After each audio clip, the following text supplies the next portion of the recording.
Dans mon agence, on avait une liste. Pas une liste cachée, mais pas vraiment publique non plus. Une liste qui existait et qu'on consultait sans en parler. Une liste de clients avec des frais bancaires élevés, des clients en difficulté, des clients qui se plaignaient parfois, et à qui on remboursait jamais grand-chose. Pas par méchanceté, non, par stratégie. Parce que ces clients-là, c'était nos cartouches. Et quand arrivait un challenge, vendre un max d'assurance auto, placer des produits financiers, souscrire des forfaits bancaires, on sortait la liste. Le crédit conso, non. Il est en grande difficulté, le logiciel bloque. Et de toute façon, j'aurais refusé de signer. Trop de dégâts plus tard. Pour lui, pour moi. Mais une assurance auto, une assurance habitation, on est obligé légalement d'en avoir. Le pitch était simple. Je vous rembourse 40 euros de frais, on s'aligne sur le prix de votre assureur actuel, vous gagnez 40 euros. Le client en difficulté repart avec 40 euros remboursés et une nouvelle assurance.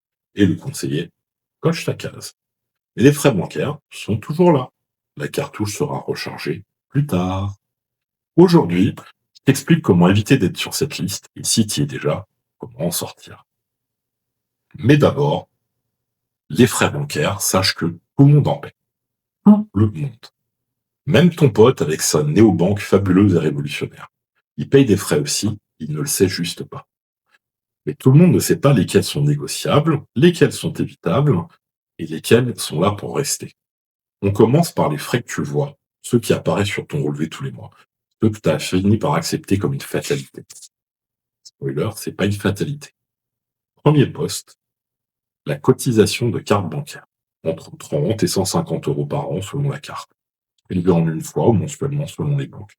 C'est le frais le plus visible et paradoxalement celui sur lequel tu as le plus de levier. Parce que si ta banque a une offre famille, une offre jeune ou une offre en ligne, ta cotisation peut tomber à zéro, sans changer de banque. Tu as juste à demander. Jamais demandé. Hein. Deuxième poste, hein, les frais de tenue de compte, entre 12 et 30 euros par an selon les banques. Parfois inclus dans la cotisation carte dont on a parlé juste avant, ou parfois pas. C'est le frais fantôme. Il apparaît sur ton relevé sous un nom vague, frais de gestion, frais de service, forfait compte. Personne ne sait vraiment ce que c'est. C'est le droit de déposer ton argent chez eux. C'est le droit de déposer ton argent chez eux. Voilà, littéralement. Troisième poste, les alertes SMS. Entre 12 et 36 euros par an. Pour recevoir un SMS quand ton compte bouge. Ton appli fait ça gratuitement. 2015 au moins. Désactive les alertes SMS payantes. Maintenant, ce soir, avant de dormir. Quatrième poste, les frais de virement. La plupart des banques facturent les virements vers d'autres banques, entre 50 centimes et 3 euros par virement selon les établissements. Les virements SEPA, c'est-à-dire les virements en euros en Europe, sont gratuits depuis 2017 par la loi. Ta banque te facture des virements SEPA, vérifie ton contrat et pose la question. Parfois, la banque te facture juste le fait que ce soit ton conseiller qui fasse le virement. Le raisonnement est celui-ci. Vous avez l'application, donc si vous demandez, vous payez. Parfois, c'est une option activée sans que tu aies rien demandé, comme d'habitude. Maintenant, les frais qui font mal. Pas parce qu'ils sont énormes individuellement, mais parce qu'ils arrivent quand tu as déjà un problème et ils l'aggravent. En premier, les agios. Tu passes dans le rouge, t'autorises ou pas, hein. Chaque jour dans le rouge, ta banque calcule des intérêts, entre 8 et 20% annuels selon les établissements. Ça semble rien au jour le jour. Fin de mois, surprise. Et le mois d'après, tu repars avec moins. Tu repasses dans le rouge. Tu payes ta agios. Et c'est un cercle qui ne tourne pas dans ton sens. Deuxième, les frais de rejet de prélèvement. Ton loyer, ton électricité, ton abonnement téléphone, un prélèvement automatique tombe et ton compte n'a pas assez de provisions. La banque rejette le prélèvement et te facture entre 20 et 30 euros pour l'avoir rejeté. T'as pas payé ton loyer et en plus tu payes ta banque. Bienvenue. Troisième, les frais d'incident de paiement. Chèque sans provision, carte refusée, virement impossible, entre 10 et 50 euros par incident selon les banques et le type d'opération. Et ces frais s'accumulent. Plusieurs incidents dans le même mois, plusieurs factures. Sur un client déjà en difficulté, sur quelqu'un qui est peut-être déjà sur la ligne dont je t'ai parlé en intro. Vous voyez le tableau. Et maintenant, le champion de toute catégorie, la commission d'intervention. Alors c'est quoi? À chaque fois que ta banque intervient pour traiter une opération sur un compte en défaut, un paiement qui passe en débit non autorisé, une opération qui force le découvert, elle te facture une commission. 8 € par opération en moyenne. Plafonné réglementairement à 8 € par opération et 80 € par mois. 80 € par mois. En plus des agios, en plus des frais d'incident, tout ça en même temps, sur ton compte, la même personne. Et là, moi, j'ai quelque chose à te dire. Quelque chose que ta banque est obligée de te proposer, qu'elle te propose assez rarement.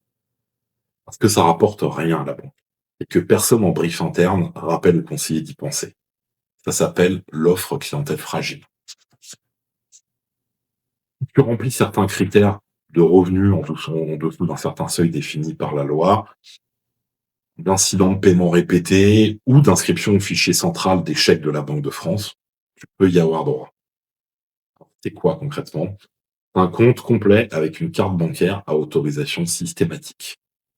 Maximum 3 € par mois et surtout les frais d'incident plafonnés à 20 € par mois et 200 € par an. Plus de commission d'intervention à 80 € le mois. Plus de spirale infernale.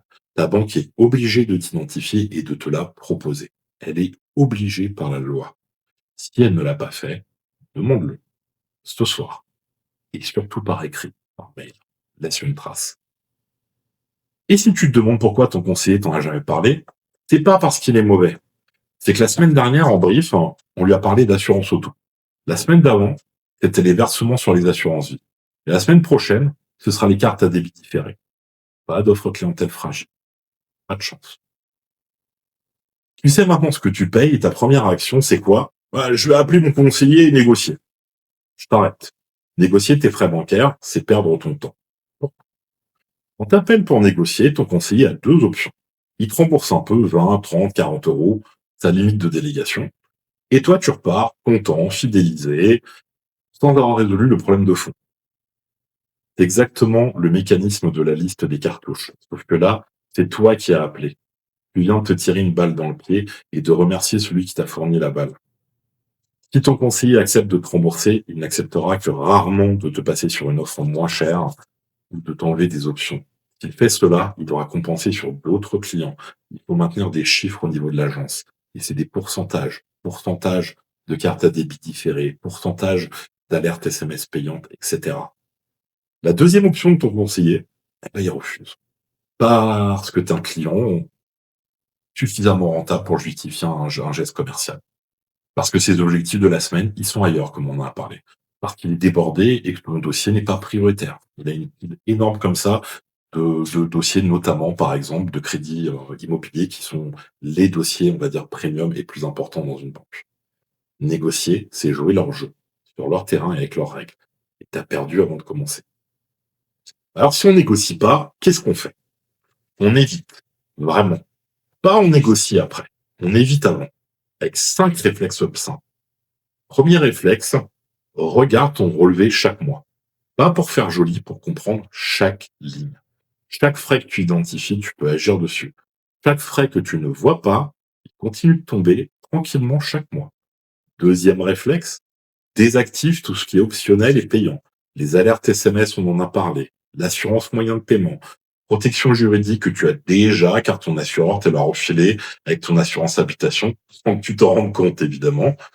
Euh, Envoie un mail. Demande la liste des options actives sur ton compte. Toutes. Et décide toi-même de ce que tu gardes ou pas. Troisième réflexe, surveille ton solde avant chaque fin de mois. Pas le 31. Avant. Tu vois que ça va être juste. Vire de l'argent depuis ton livret que tu as ouvert à l'ouverture du compte, rappelle-toi. Anticipe. N'attends pas les derniers jours. Un rejet de prélèvement à 25 € pour un dépassement de 10 €, c'est évitable. Presque toujours. Quatrième réflexe, vérifie si tu as droit à l'offre clientèle fragile. On vient d'en parler, les critères sont vraiment larges. Tu as des doutes, pose la question par écrit à ta banque. Par écrit, par mail. N'appelle pas. Ils ont l'obligation de te répondre et de te la proposer si tu y as droit.